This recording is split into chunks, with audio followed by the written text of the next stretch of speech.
I recently stumbled across a video on my subscriptions box from Boogie2988 that was a sponsored Let's Play for Assassin's Creed Syndicate, a game I literally didn't know was releasing this week until I saw an ad on the side of a bus, and I'm usually up to date on gaming. So that should be a pretty solid indication of my indifference to the Assassin's Creed series. But naturally, as someone who enjoys Boogie's content, I gave it a watch. As tends to occur with basically any form of sponsored content on an otherwise critical channel, I noticed a fair amount of negative comments and a disproportionate number of dislikes on the video compared to his other uploads. If this was solely because the video was sponsored, I think that's a bit unfair considering Boogie did a really good job disclosing the nature of the video. He mentioned it right at the very start and at the end of the video, and it's in the title. So by clicking on it, you had to have known it was a sponsored video. If you clicked on it knowing it was sponsored and then got angry about it being sponsored, that's kind of your fault. Of course, some of the dislikes could just be from people who found the gameplay to be shit. I don't blame you because the gameplay does look quite bad. We're talking about a stealth game that marks entry points on the screen instead of letting you figure out where to go like every other stealth game. It's a stealth game where stealth is not the most effective way to progress. At this stage, Assassin's Creed is to stealth what Transformers 4 is to good. But that's another rant for another day. Another possibility is that they simply may not have liked his commentary, which I actually found to be surprisingly sardonic and entertaining. More so than most Let's Players I've seen. But I'm gonna go out on a limb and assume that a lot of the dislikes were due to the video being sponsored, as the other sponsored videos I found from him had a fair number of dislikes as well. Same sort of thing has been happening with people like Angry Joe, though to kind of a worse degree. A paid promotional Let's Play he recently posted had 2,000 dislikes. With this, I found a perfect opportunity to discuss paid sponsorship and then some. So today, we're going to discuss paid promotion, sponsored content, review events, third-party ads, and the general attitude within the YouTube community, and especially the YouTube gaming community, when it comes to money and content.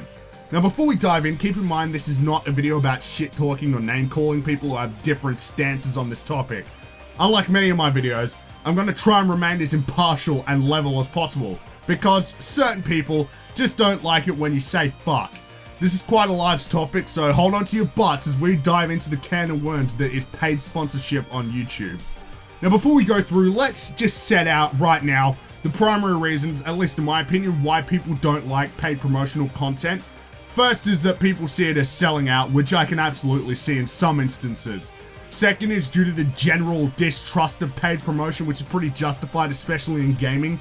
And the third main one is that they plain don't think people should be making money off of YouTube. That's the easiest one to start off with. I've not thoroughly discussed paid sponsorship on YouTube, mainly because I don't see it a whole lot. I'm not subscribed to the types of channels that regularly engage in paid sponsorship, though lately it's been becoming far more prevalent. Pre-video ads for third parties, review events, and flat-out paid promotional videos are becoming a lot more common on this website, and it's being met with pushback, which I think I can explain. See, one of the major pros YouTube provides over traditional media is the diversity in content and personalities. It's not all good, make no mistake, but there is something for everybody. When it comes to TV, movies, radio, music, everybody has a straightforward job description. You know what they do. And that's just not the case here on YouTube. If you ask more than one person who any one YouTuber is, no doubt you'll get different answers. It's because YouTubers don't have a job description. They don't have a degree, they're just people who make something. When YouTube content creators have such a foggy and otherwise undefined job description, people have different perceptions on what their job is, which if you ask me, leads to the clear schism you see between people for and against paid promotional content on the same channel. If someone is a critic, you flat out don't want to see them doing sponsored videos. You'd be rightfully concerned about their ability to be critical of the product when it releases. But others may see them as an entertainer, so along the lines of product placement on TV, they don't see it as a critic taking on some kind of deal. YouTube is an ever-evolving marketplace of content, and for the foreseeable future, I see this unclear job description as an issue that will continue. Regardless, no matter the YouTuber, unless they're exclusively a Let's Playing channel who routinely engages in sponsored content, there will be some pushback from some of the fan base. There's always pushback to third-party ads in actual videos, like the ones you regularly see for Full Sail, University, or Squarespace, to just name a few, varying depending on the channel that features them. YouTube channels that have become companies like Techno Buffalo and Linus Tech Tips don't tend to get criticized for this, but gaming YouTubers who do it by themselves absolutely do. And the pushback against this becomes very strange when you consider that this is how TV and films have worked for decades. This program is brought to you by is the same thing. And yeah, people aren't fans of product placement or sponsorships, but unless they're profoundly excessive, as is in the case of some movies, people definitely won't get angry about it. On the internet, that's not the case at all. To me, there are two clear reasons for this: how new internet content is and the production values of internet content. The two go hand in hand, so let's run through them both together. Unless you're making really high quality videos along the lines of a game theory, which visibly takes a lot of time and effort to make, or unless you're making generally good quality videos on a regular timetable basis that are substantive, most people do not see YouTube as a job. I think it is, though it's not always the case. Certain people on this website strike me as profoundly lazy. But YouTube at large, if one can make it, is a job in my opinion. You're an entertainer, journalist, critic, whatever, who makes money doing what they do. It's no different than a performer, a presenter, or a comedian. The problem is that just like gaming as a medium, the internet as a form of income is highly stigmatized with the dated belief that a real job is a 9 to 5 in an office or a ditch. But a job is simply an occupation that makes you money. It's always been this way. So YouTube is a job. If you're not convinced that it is, really think about this. If YouTube wasn't a serious medium for content and making money, why are multi-million-dollar companies actively seeking to promote their games through YouTubers?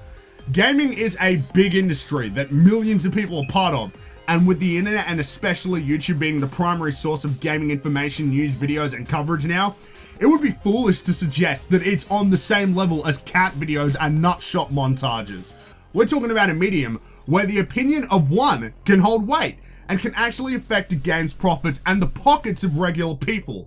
For example, while I'm small time compared to the YouTubers I'm discussing, I'm aware of the fact that my opinion, to at least some people, does hold weight. Some people have relied on my judgment when making their purchasing decisions. You can't say that's not serious, or in the case of much larger channels, not a job. Albeit, it's an easy job if you ask me. I'd rather do YouTube full time and just endure some stupid comments than work 60 hours a week at McDonald's and rely on food stamps. This is a bit off topic, but there's a reason why people get angry at YouTubers for e-begging or telling you to turn off ad block or otherwise complaining about their job. It's because they still don't see it as a job. And also, it's because you don't see people like Matt Groening telling people to buy box sets of The Simpsons just so that he can pay rent. It's all about the value proposition. One I've always had since I started. I'm not entitled to anything. I'm not entitled to your view or your time or your money. It's my job to provide you with a reason to watch, a reason to subscribe, and if you're generous, a reason to monetarily support my content. It's not owed to me or any content creator. That's nonsense. However, I've not encountered many YouTubers with this mentality, except for the ones that are really failing at this stage. At least the ones I follow tend to be quite humble and thankful for what they have. Maybe that's why I'm a bit more lax on them for taking part in paid promotional programs than others might be, but that basically sums up that whole point, so let's get back on topic. Now, when YouTube is a primary form of income for certain people, naturally, they're going to want to make ends meet, and in some cases, that may necessitate taking on some paid promotional content. That, or they start a Patreon, both of which are often received poorly, though with Patreon, it really depends on who's doing it. But if they want to continue making videos regularly, it might be necessary. It's a bit of a conundrum. With YouTube ad revenue continuing to decrease, at least to me, it's not surprising that people are beginning to take on more paid promotional content, but realistically, the viewers shouldn't have to give a shit about the financial position of the content creator. That's not their burden to carry, that's the content creators. And if they're going to take on paid promotional material, they're going to have to accept that some people are just not going to be fans of that. Unfair? Maybe, but it's their choice and it's their time. Even if we're going to continue to maintain that YouTube isn't a job though, it's absolutely a competition. It's a competition for views because there is a finite number of views and viewers only have a finite amount of time to watch your content. Of course, there are many different ways to earn those views. You can make pandering content as certain people do. You can make really creative and entertaining content. You can provide actual information to your viewer, but at least in the sphere of gaming, far and away the easiest and surefire way to get views is to get early access footage to a game. We have seen a lot more publishers and developers embrace YouTube as a traditional gaming media slowly dies. And with this, we're seeing more and more the rise of pre-release footage being presented by content creators, because companies know that seeing a creator a person really likes playing a game is going to do miles more than a trailer or a gameplay demo. Now, of course, it's not going to help if the person is talking badly about the game. I doubt the War Z would have fared better of Total Biscuit's demolition of the game released early. So we often see strict NDAs attached to those deals. That is, you can't criticize it. Something I'm not a fan of, and the type of deal I would likely turn down if offered to me. But they exist, and they're becoming pretty common now. These NDAs sometimes accompany press events, which I've ragged on in the past, where people get flown out somewhere to play. It's not unreasonable to question how critical one's going to be if they're getting flown around, expenses paid to play video games early. There's no specific bribing or payment, but there's definitely coercion going on in a situation like that. And I think that same sort of thing applies to a paid sponsorship. Someone like me is never going to get invited to a press event, and I'm never going to be part of a promotional scheme that doesn't allow me to criticize something, because it's just not me to BS about what I'm playing. Is that to suggest that every person who engages in paid sponsorship won't be critical if they're allowed to? No, of course not. But if they're going to be doing you a favor by giving you a game early and allowing you to get early views and thus more money, you're probably going to tone it down, aren't you? This, as stated by B. Dobbins for the win, is the grey area of YouTube. Early access to footage, review events, and all that is grey as fuck, because you have to wonder how critical a person is going to be of a game when that criticism may prevent them from getting early access to the game and thus get early footage and rake in the views. Especially when these review events often entail gifts like free tablets and consoles. It's not technically payment, but come on, there's no way you're going to be critical if you're getting given free stuff. So when it comes to striving for pre-release footage, we have a few problems. Channels either doing paid sponsorship with strict NDAs or not, but may tone down their criticism to ensure they continue to get that early access, attending review events that will probably make them biased in favor of the product, or plain getting early footage through being dedicated to the game, which absolutely guarantees they'll downplay everything and never criticize the game. You know exactly who I'm talking about here. Now, while some of these are not specifically paid promotions, they fall under the umbrella of YouTube business, which is why I've discussed them here. Now, this is probably the fatal flaw for me in paid sponsorship, because it's not like a good buyer's guide or anything. A sponsored video will likely tell me jack about the actual game, because no doubt the publisher want you to play a specific section of the game, and we often don't know if they cut something out. Also, there's gonna be the thought in the back of my mind of, this was paid for by the company trying to sell this to me. Of course they're going to put their best foot forward. It's not like they're going to give me a well-rounded look at their game. They want to sell it. Some of the defenses of sponsored content are kind of stupid if you ask me as well. I don't think it's mutually beneficial. As I said, it's absolutely beneficial to the person who made it and the company that's taking part in it. But a sponsored video where you don't say anything negative doesn't help me. Thanking people for disclosing is like thanking your postman for delivering mail to your house. It's their job to do that. The FTC are very clear on this now. You have to disclose sponsored content in the description. And if you want to be really good and take the extra mile, then yeah, applaud to you. But a lot of people don't. And after that Machinima Xbox One debacle, you can't use the loophole of I didn't know to get out of it anymore. But at the same time, if someone is doing sponsored content completely legally and by the books, is there necessarily a problem with that? I suppose it depends, doesn't it?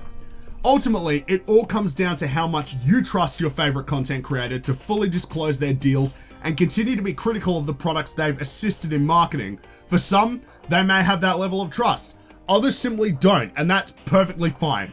There are plenty of YouTubers I don't trust because I think they're complete shills who won't be critical of anything. There are content creators I've stopped watching due to a complete oversaturation of third-party ads in videos that frankly weren't of a high enough quality to warrant it for me. You definitely shouldn't be getting angry at someone for that unless they're being a dick to you. More often than not, a person like that is actually using their brain to come to their own decision on what they want to watch. I think most people who don't like sponsored content do have legitimate reasons for not liking them, despite how brainless some people portray them. That said, even someone like me doesn't see paid promotional content as some kind of universal wrong. Would I engage in it? I can't really say for sure. I can easily sit here right now and tell you, no, I never do it. But I've never been offered weeks of early access to Uncharted or a Deus Ex game. I've never been invited to Kirkland to play Halo 5 and get early footage of the game. It's easy to say you wouldn't do it until you're presented with an opportunity to do it. I really hope I'd turn down sponsored videos, particularly if they were for games I was going to review at some stage. I'd try to avoid them, unless they were for an indie game that could use it. But again, that's all easy to say when not presented with the opportunity. It's important that we do continue to have these discussions though, because without them, we can't continue to improve YouTube as a content distribution medium. The whole Machinima and Xbox One debacle is a prime example that the way it's being done right now needs to be improved and taken way more seriously, especially when YouTube is important as a media outlet than a lot of other traditional sources, not just in gaming, but at large. If you get backlash because you take a paid promotional deal, don't get histrionic. Please don't do that. Understand their point of view because they have a good reason to be skeptical, especially in the current gaming landscape, where reviews don't deem it necessary to disclose review events in their reviews, and when YouTubers are accepting paychecks to lie and in the past have not disclosed it. Those are my 2 cents. What are your opinions on this? I'm looking forward to having discussions with you in the comments. As a piece of parting advice from one gamer and a vigilant consumer to another, remain vigilant. Keep thinking about the content creators you trust and whether or not that trust is justified. Because as a responsible consumer, you ought to be looking out for your own interests.